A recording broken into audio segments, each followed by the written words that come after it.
men på Rappel og Gjø før. Jeg vet ikke hva det er, om det er laks eller gjedde eller ørret eller... Fy faen, altså. Åh, dæven. Det er kult, altså. Herregud, da ble det fisk i dag, da. Ja, ja. Vi vet, jeg har ikke fått noen mor enda.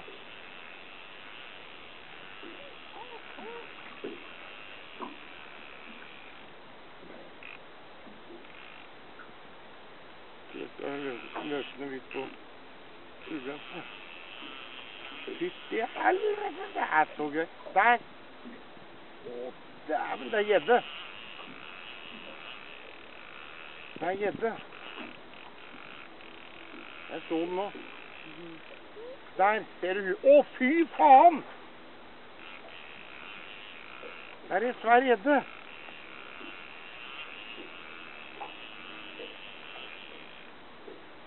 Dæven talte, altså. Da blir det gjeddeburger her, Wenche. Se på den, da. Se på skuta på, se på... Å, fy faen! Se på den! Åh! Å, dæven! Fytti helvete! Åh!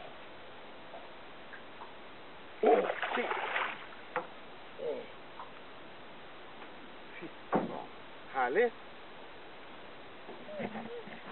Se opp ned med slutt, da. Nå kan du gå helt ned i kjeften.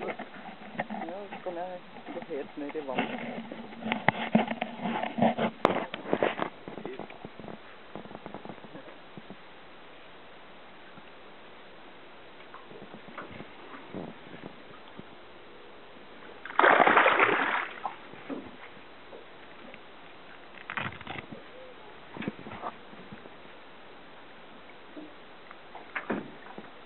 Ja, den sitter godt.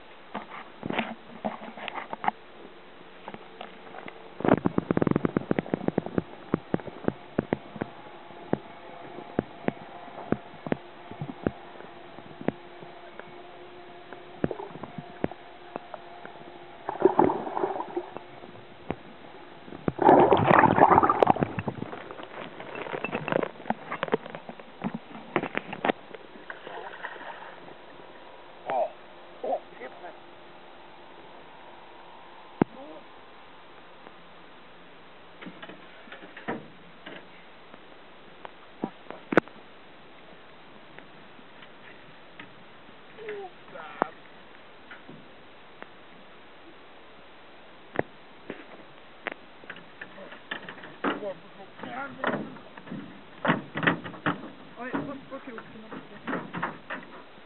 Den er sirkus.